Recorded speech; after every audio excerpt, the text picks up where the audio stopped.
Good afternoon to you, the members of the media. I thank you for being here to get another one-on-one rapport with me.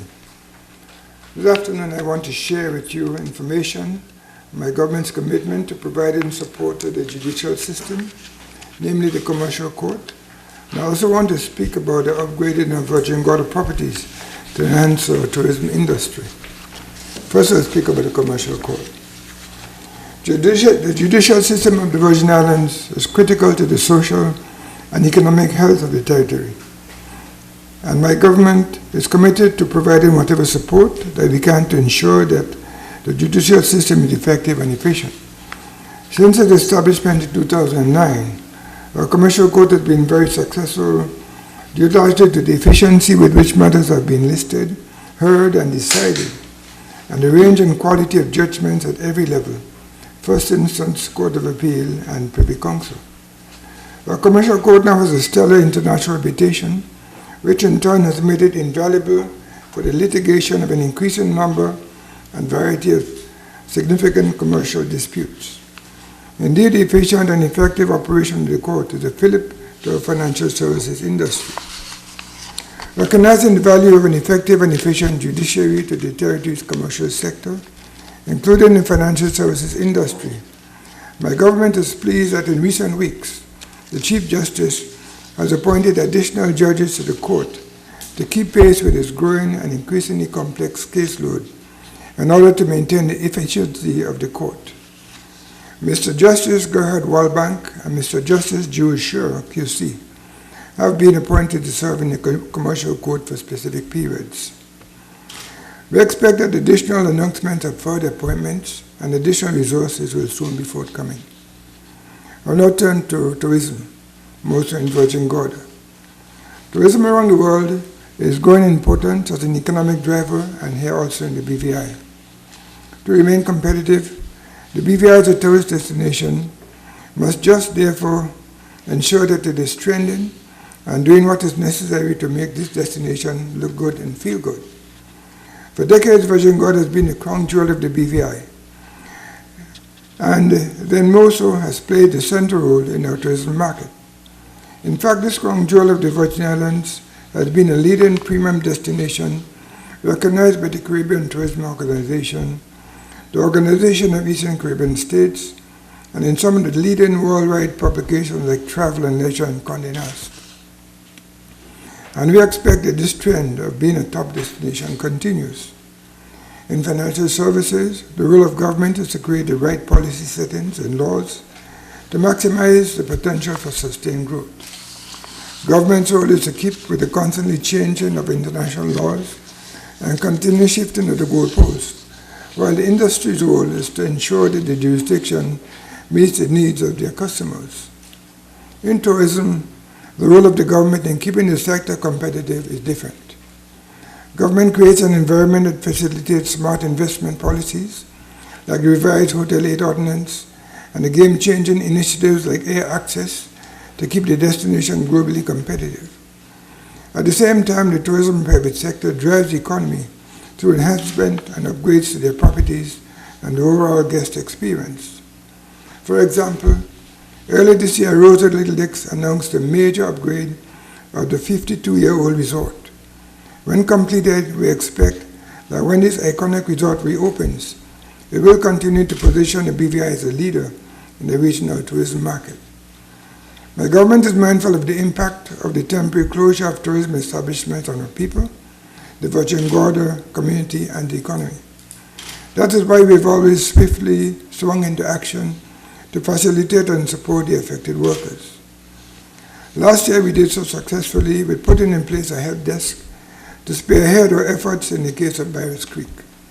We were able to help place almost 70% of the workers.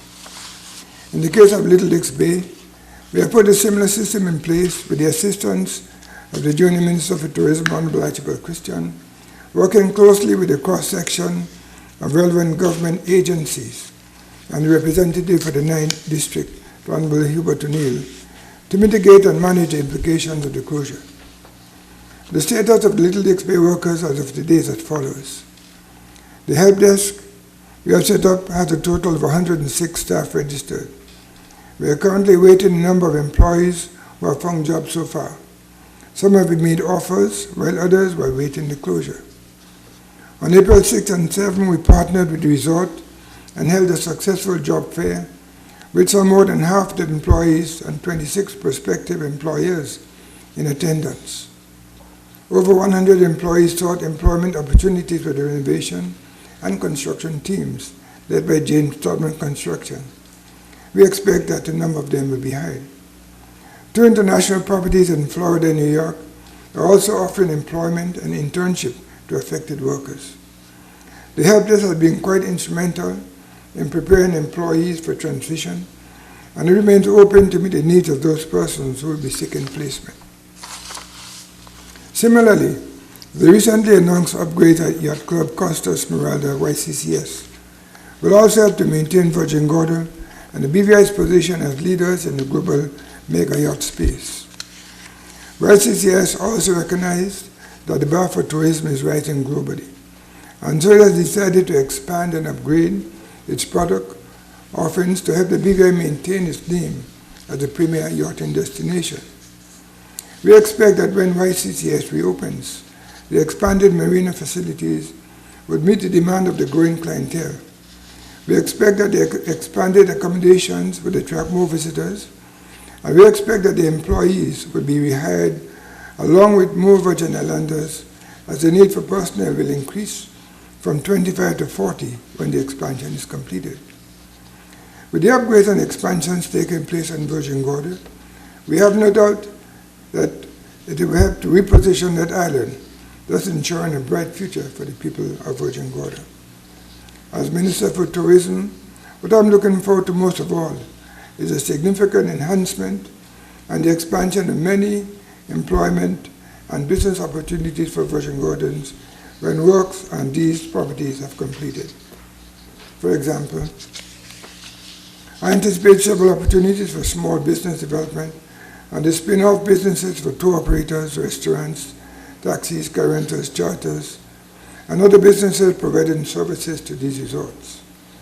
I encourage all of these tourism industry partners to stay sharp and to stay competitive and to think creatively and innovatively about their product offering, because with the improvement of property comes increased customer expectations. I encourage the businesses to continue to draw on the enhancement services of the National Business Bureau and the Department of the Trade, Investment, Promotion, and Consumer Affairs. Additionally, I'm also keen about the new marketing potential for the BVI. Whatever we do, we must continue to look beyond the now to increase our market share. As the momentum to improve the tourism infrastructure to support our tourism industry continues to build, I continue to applaud the different resorts for taking the giant steps to build their brand.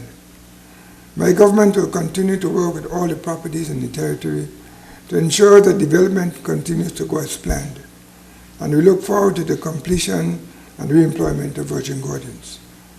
My government will remain steadfast pursuing wider initiatives like positioning BVI globally to attract the right visitor. In closing, let me be clear, the BVI tourism economy in the global space is quite visible. Its continued success is based on what we do collectively to make a difference in our product offering. As I said last week, when announced the One BVI strategy, tourism is everybody's business. As a government, our role is to constantly ensure that the sector remains competitive as we seek to ensure the quality of life for our citizens. In the same vein, the responsibility of the private sector and the public is to help BVI to become the game changer by continually recognizing the holistic need for constant improvement of our product offering as One BVI to give us an edge on the competition. In so doing, we can now make the BVI economy sustainable for future generations. Thank you. I'm happy to field your questions or comments.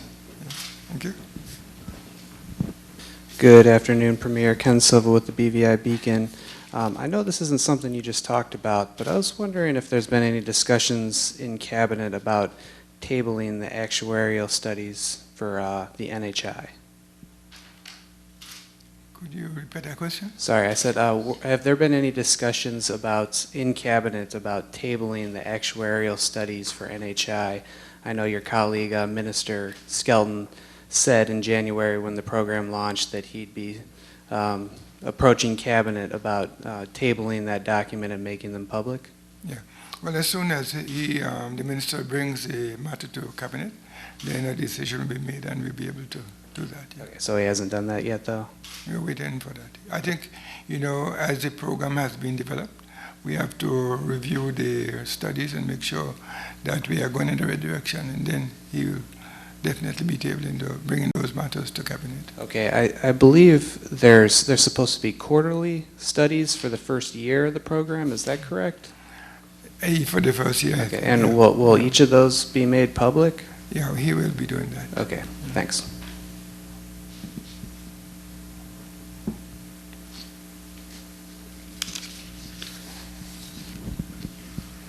Honorable Premier Melissa Edwards, BVI Platinum News. My question is in relation to the potential sale of Rightway. Today, the company officially announced that they are likely to sell the company to Northwest, a Canadian-based firm. And a week and a half ago, Minister Warwin had expressed some concerns over the said matter, and in terms of protection of locals. And as far as I can recall, you had supported those comments made by the minister on the said day in the House of Assembly. My question, two questions actually on that. One, if you can shed some light, just for information purposes, what exactly is needed for the company to operate for the sale? What approval is needed from government, just for information purposes? And secondly, how do you protect the local shareholders, government, per se, as the minister had indicated earlier? When any business expects to operate in the territory, they first must obtain a trade license to operate. Right? And if there's land involved, of course, if someone wants to develop a business and they need a purchase of land to be able to position the business, then that is a requirement for a landholder license if the individual or the business is not local. Right? I understand that there is interest in the purchase. Yeah? And what I can say is that when this matter comes before me formally, I will review it critically, taking into consideration all the food industry business that exists in the BVI. So I'll take everything, the entire food industry, into consideration when we are considering whatever application comes before us. Okay, and a follow-up. Can you assure that there will be no red tape or frustration in your bid to protect locals? No, what I am saying is that when it comes before me formally, as in everything else, I will look at it critically. And I will, of course, take into consideration the entire food industry in the BVI. Okay, just one other question. This is in relation to the Cruise Bay project. Can you give us an update on the audit? They confirmed the company's name that's carrying out the audit, the cost for the audit to be conducted, and the time frame, when they're going to start, when they're going to submit the report? The time frame will be about 3 months. They have not started it yet. There's still some details on part of the agreement which we are working on. Okay, and the cost? Again, that is part of the details that are being worked on. Okay. Yes. Honorable Premier, are you willing to make public or share information in terms of the terms of reference given to see how deep government has actually asked the company, KPMG, to go? Of course, when the report is complete, the terms of reference will be included in the report. Okay, and one other last question on the Cruise Bay. How much more money is needed to actually complete the project? Because I see works are still going on. That is a very difficult matter to answer, and I'll have to refer that to the Minister of Communication Works, who has total oversight, because decision has to be made of what needs next to be done, what will not be done. So those decisions will be made by the ports in of course, in cooperation with the Ministry of Communication and Works. So I cannot really at this point say that it will need, $1,000 or whatever. I can't really make that call. It will be more than 82.9 million. I really cannot, yeah. Like I say, I can't give a figure of what is needed. Maybe there's just a few roads to come. I really cannot make a statement on what will it take to completely wind it up. Good afternoon, Premier. Beverly Lewis from ZBVI. Premier Smith, in relation to the company that wants to purchase Rightway, you said you're going to look at their proposal critically in terms of the food industries, and I understand they own a number of cost-less stores in different parts of the Caribbean, including St. Thomas and St. Croix. A lot of people here, residents, flock to St. Thomas, especially to go to cost-less. So is that something that you're going to be considering in terms of the amount of the volume of people who live here to go and shop in cost-less, probably when they could get it right here at home? I do understand that their business, but as I have to reiterate what I said, that I'll have to look at the entire food industry as it obtains in the BVI, and then before coming to a conclusion of what. In terms of the workers at YCCS, I didn't hear you mention whether a similar service would be extended to them in terms of a help desk. What is going to be done for these workers? We will extend a similar service to them because we believe that it is a duty of government to assist workers, wherever there's a need. The time of closure for the YCCS is much shorter duration. And so we'll have to see what the need is and then make a determination of how much we need to get involved and engaged. Yeah. In terms of the $25 million line of credit, I don't think you had outlined in the House of Assembly how the government intends to spend that from the line of credit. Can you outline to us how that is going to be spread across government's operations? The line of credit, what is an operating line of credit, is something that businesses use. Most businesses tend to use it. Even individuals use it in order to be able to get through patches when there's low income. So essentially, in our business, the territory's business, our income comes in sort of highs and lows. And during the low periods, we're then able to use the operating line of credit and then replenish it when we get the high levels. So at the end of the year, the line of credit will remain the same.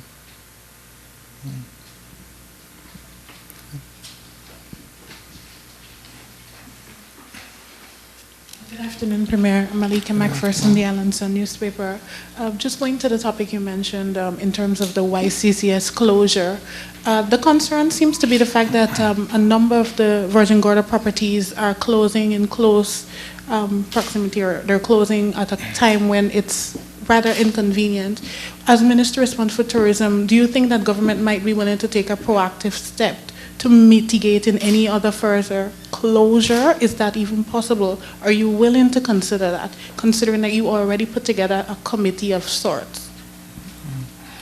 Government is always willing to assist in the continued development of tourism, in maintaining the hotel rooms to a level to be able to accommodate our visitors. And we of course continue to have discussion along this with all the hotels concerned. That is Little XP, YCCS, and the others. My question more relates to the other properties. Since it seems that expansion is the norm or the trend at the moment, are you going to be inquiring if any other is willing or planning to do such so that you don't have staff all being laid off at the same time as it appears at the moment? Oh yeah, the Department of Tourism is actually actively looking at it, as you described, having discussions with all the other properties. Yeah. Okay, and just going on back to financial services, you did touch on it a little. There was a report last week, a mention about a diplomat visiting the territory with connections to Panama, and having some sort of a French origin as well. Would you be, and he did visit a lot of other areas and speak with stakeholders in the industry. Would you be able to say how timely such a discussion was and how it might be better able to help the territory? It was interesting that he came to visit and see how we were doing in the financial service industry, particularly as it relates to our cooperation with France. And he did observe that we have been responding to the inquiries from France in a timely way, and that he is quite satisfied with the forms and with the way we respond to the inquiries, because we have these tax and information exchange agreements, and we do have one with France, and that is one of the things that we're discussing here.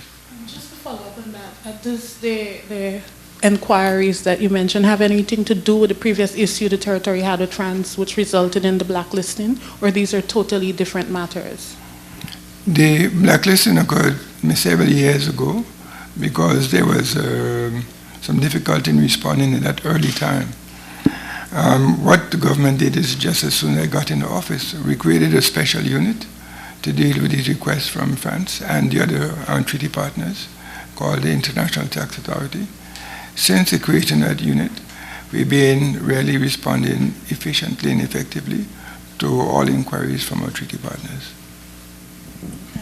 My final question, as Minister for Finance, during the last sit-in, just in the other private members' business section, it was mentioned that there were some cuts to some festival budgets, and we're in May right now, festival is looming. Would you be able to confirm such cuts, or you're still basically, because I know that issue of festival funding was heavily spoken and discussed during standing finance.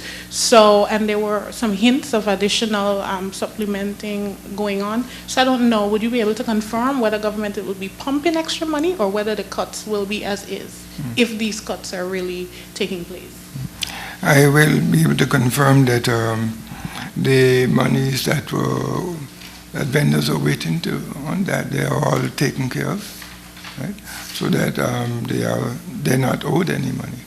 But in all things, as we continue to progress, as we continue to live in a world economy which is still, rather slow, we have to make sure that we are very careful about our spending, and we have to review all expenditures from government to make sure that we are as efficient as possible in how the public money is being spent.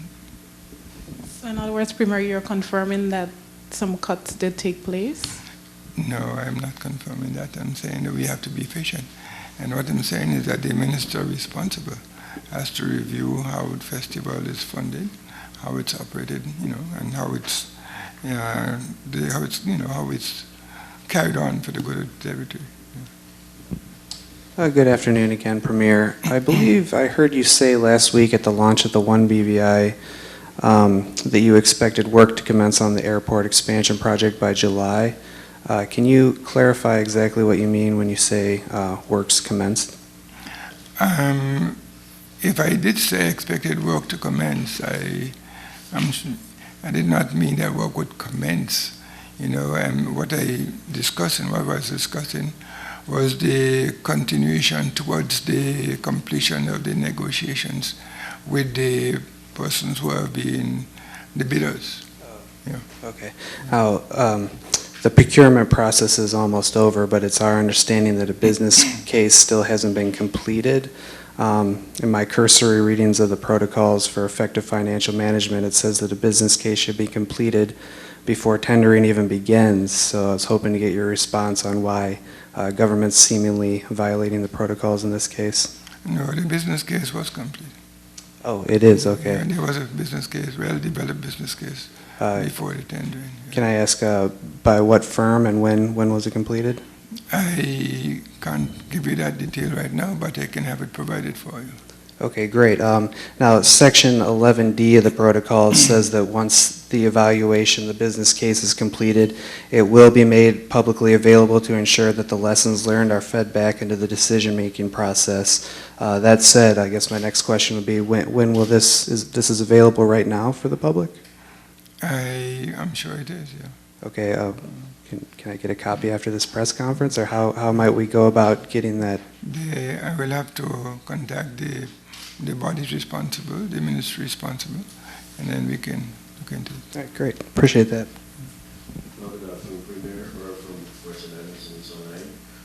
Former project developer of the Cruise Pier Development Project, Hugh Darley, he continues to say that he's seeking a meeting with the government, yourself, with regards to outstanding matters. Have you been approached by either him or his representatives, and what do you have to say about that? Because I remember some weeks ago you mentioned that everything that he has been owed, government paid. So I'm wondering, where is the discrepancy? Is there a meeting planned? I don't know. I have not heard from Mr. Darley. I have not been written to by Mr. Darley or his representative. If there's a concern, I think Mr. Darley knows that he can make his representation, and he also knows that the courts are available if he's not satisfied with the present situation. Okay, thank you.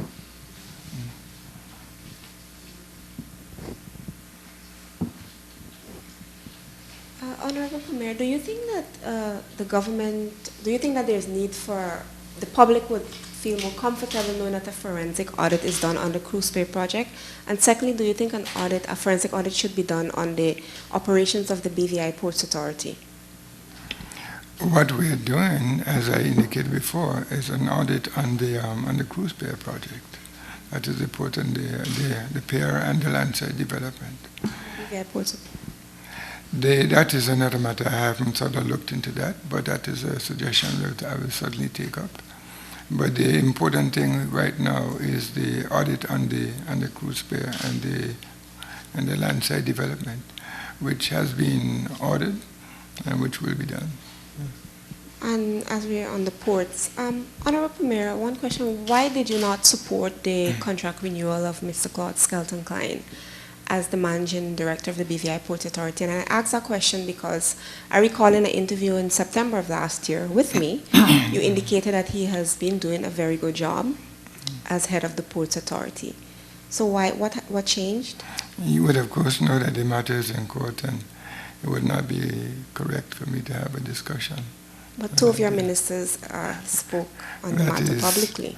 I understand that they did, but I think it would be unwise. So you think it was not wise of them to speak on it? No, I think it would be unwise for me. You speak for yourself, not for the ministers. Exactly, yes. Okay.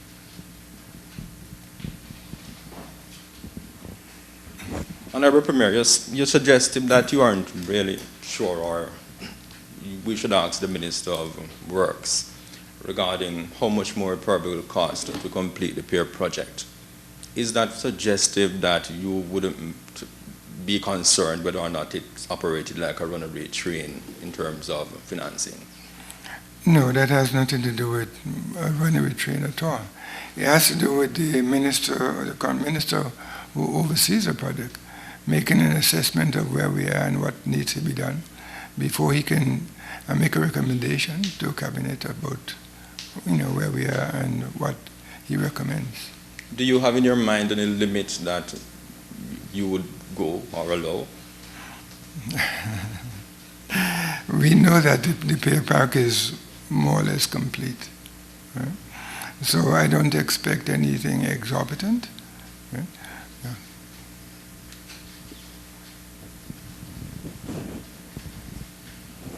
Premier, we were at a press conference this morning with the new police commissioner, and once again it was mentioned, and it makes me bring up a topic that I think has been dragged out a lot.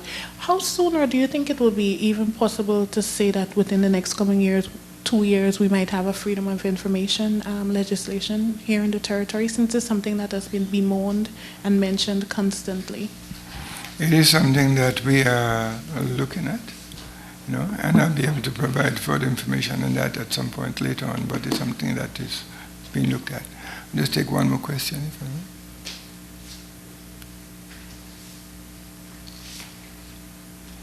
may. Hearing none, I want to thank you all for coming and being with me today. Look forward to further discussions. Thank you.